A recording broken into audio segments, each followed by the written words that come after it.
we're gonna do a Q&A while I'm making egg flight. Did you know you were pregnant before your test or have any symptoms? Do y'all have a name for baby girl? Can you share one you're definitely not using but was a strong contender? How did you tell Carter and Guy about the new baby? Are they excited? What is your death row meal, like favorite meal of all time?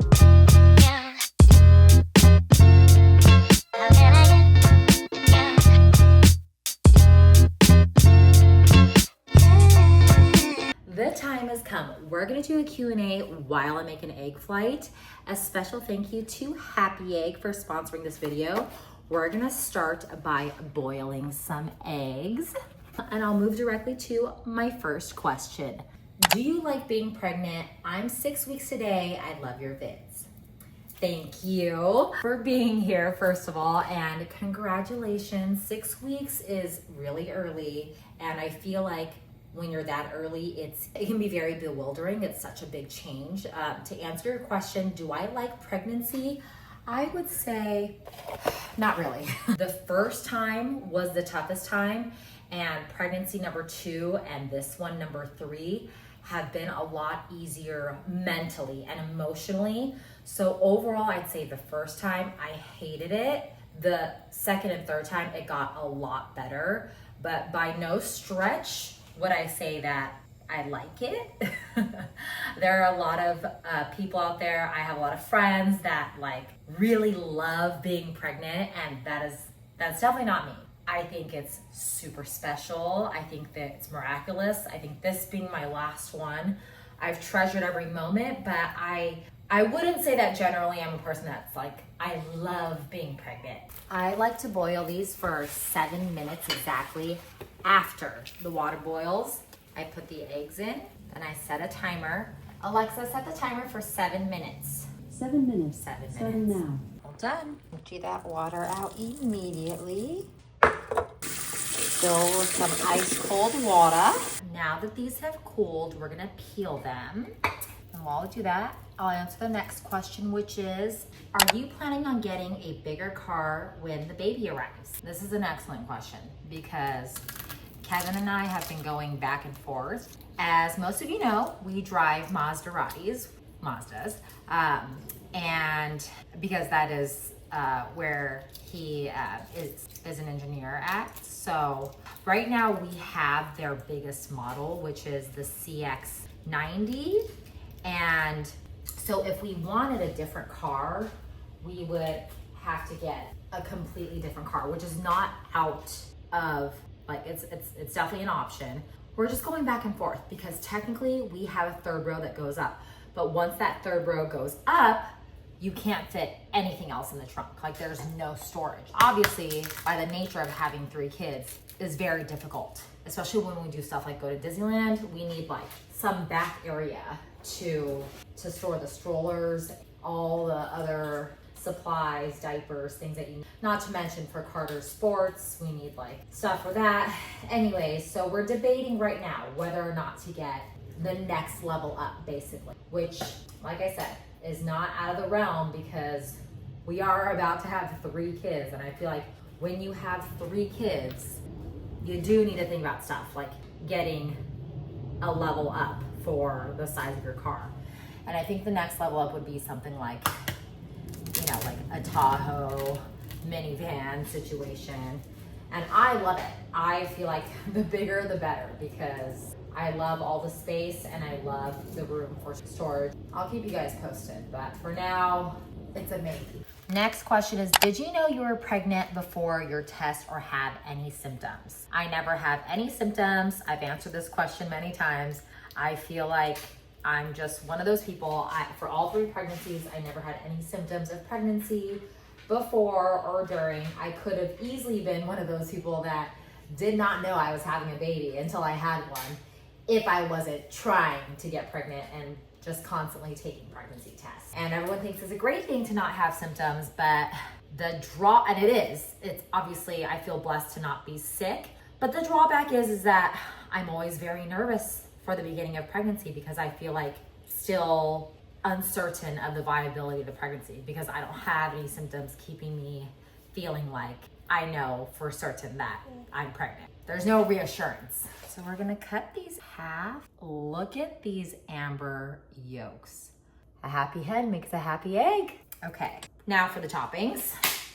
All right, so we're gonna transfer these onto our plate here. Answer another question. Next question is, do y'all have a name for baby girl? Can you share one you're definitely not using but was a strong contender? So to be honest, there's like a whole list that we're not using but that were strong contenders, like from when I was pregnant last time.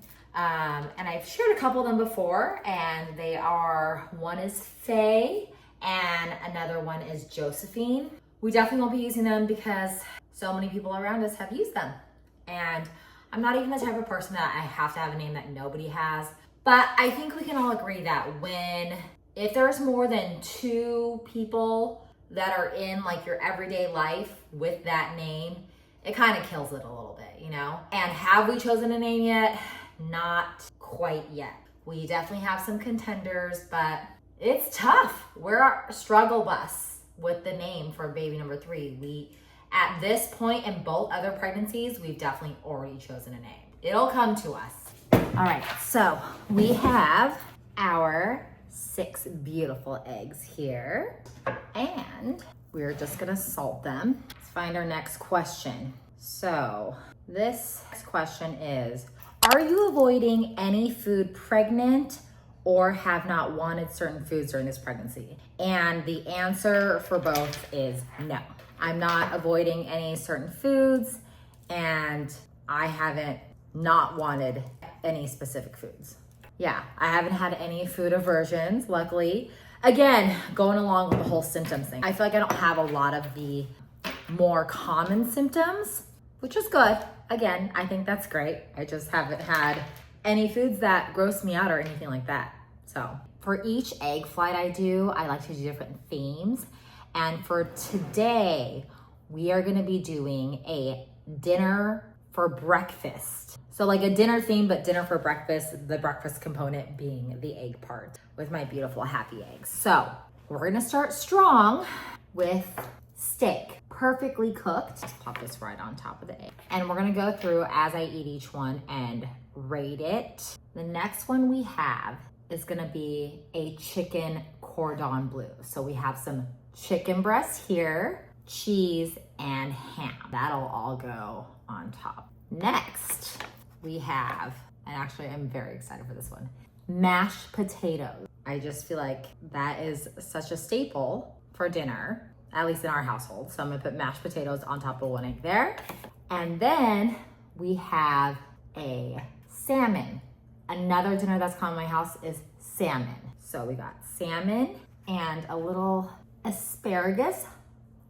Salmon and asparagus is a very popular dinner in our household, so we have that on top of one egg. And then we have a sausage. That one on top, sausage dinner. Last but certainly not least, we have spaghetti. Put that on top of another. Oh my goodness, look at stunning flight. All right, next question. How did you tell Carter and Guy about the new baby? Are they excited? So Guy doesn't even talk, so he doesn't understand much to begin with. Carter is very excited. He was a little nervous to hear about a second baby. And we just sat him down and told him that we're having another baby. And he, like I said, he was kind of like, oh, another baby. But I think he's actually really excited that it's gonna be a girl. He's excited to experience something different. All right, let's try our spaghetti egg first. That's spateg. That's not bad. I'll give that a 7.5 out of 10. Next question. Have you picked the outfit for baby girl to come home in? Yes, I have, but it's a surprise. So there's so much out there. There's so much cute girl stuff. It's kind of insane. I have landed on something and I'm excited to share with you guys. Okay, next we have sauce egg. Delicious. 8 out of 10. I like this next question. Is there anything you're looking to do again after delivery? 100%. I will be following the Chinese 30-day postpartum meal plan again. And if you guys don't know what that is, it is where in the Chinese culture, there's like a 30-day period, and actually it goes beyond diet. A 30-day period for a woman after she has a baby that you can reset her system is what the belief is. And this involves certain traditions, like what she does as far as like, actually more so like what she doesn't do. You are technically not supposed to go outside, not supposed to be in the wind. Very traditionally speaking, some women don't even shower for 30 days, but there's a very specific food regimen to follow to get all these specific nutrients and vitamins and herbs into your body while you heal from childbirth. That's supposed to like restructure and reform your body and make it stronger and healthier. I did that with my last 2 babies, and what I found more immediately was that it helped a lot with coming back to my pre-baby body, not just vanity wise, but like I said, strength wise. And it also helped with my own energy and breastfeeding. So I'm definitely doing that again after this one. Next question. Did you have any cravings for any of your 3 pregnancies? Yeah, if you guys have been tuning in, I post pregnancy cravings almost daily, but I do feel like it's a lot of food that I eat normally anyway. All right, let's do our salmon dinner one. Asparagus, salmon, and egg. This is sameg. Salmon and egg go well together. 8 out of 10. So far, all of these are really delicious. All right, next question. How has this pregnancy been different than your first or second? I don't know if this is a super boring answer, but they haven't been. All 3 pregnancies have been identical. Again, if I wasn't trying to get pregnant, I probably wouldn't have even known for a while because I don't have any symptoms to begin with for all 3. And if I didn't find out the gender, I would have thought it was just the same gender because the pregnancies are so identical. The main thing that's different is more of a diagnostic thing, which is I have placenta previa this time, and I didn't with my last 2. But that's nothing that affects how I feel. That just affects how I'll deliver. So I might have to have a C-section if my placenta doesn't move. But yeah, that's the only difference. As far as how I'm feeling and everything else goes, it's been almost exactly the same. And actually with the other 2, it was the identical all the way through labor and delivery as well. Timing and everything. Crazy. Next question. Have you been working out during pregnancy? It's so hard for me. I get so tired. I understand.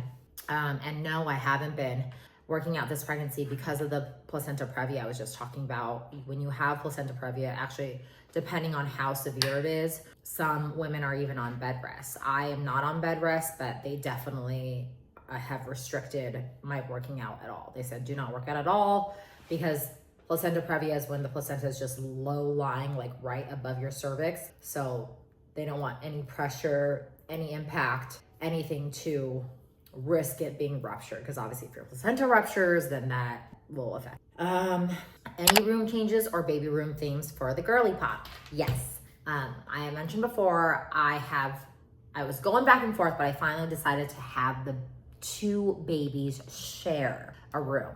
So we're currently in the process of transforming guy's room into guy and girl's room. So I started with the closet, and that's where we are now, and then we're gonna go through the whole room, and then I'll do a little reveal on that. What are you most excited or nervous for with the smaller age gap between the boys and baby girl, or I guess between guy and baby girl? I'm nervous because with Carter and Guy, we really got to escape the whole toddler and baby situation. Like having a big gap definitely makes it a lot easier. So now that we're gonna have a smaller gap, it's gonna be more challenging. Obviously having a toddler and a baby is a lot more challenging in my opinion than having a self-sufficient, 7 or 8 year old. Next egg is our mashed potato. Delightful, I knew it. She's cooking. 9 out of 10. Next question. What's your go-to diaper bag? Fun fact, I don't really use a diaper bag. I never have, not for either of the babies. I was gifted a beautiful Burberry diaper bag when I had Guy from a bunch of my girlfriends. And I use it, but not like how you think. Like I use it when we go on trips and stuff, or if we're going on like a day trip somewhere even. But I don't use like a daily diaper bag. I was like this from my first baby on, and it's like very type B of me, which is when I leave the house. It probably is also because I never go anywhere that far or leave for too long. The type of diaper bag you use really correlates with your life and your lifestyle and what you do day to day. So because I don't go that far and I don't go for that long, I literally take 1 or 2 diapers in my regular purse with me and some wipes, and I call it a day. So I personally like that because I feel like it helps not overcomplicate it. Also, I nursed both babies, so I didn't bring much with me because I didn't have bottles or formula. When I switched Guy to formula eventually, I feel like I would bring 1 bottle with me with formula in it, like already made. But again, I wouldn't be gone for that long. So I would be back home before like his next, you know what I mean? All right, next egg we have is our chicken cordon bleu egg, which is chicken, Swiss cheese, ham, and the egg. I'm excited for this one. I think it's gonna be a yummy one. Chicken cordon bleu. Next time I would melt the cheese. Medium. I'm gonna go 6.5 out of 10. Not as good as I thought it was gonna be. Next question.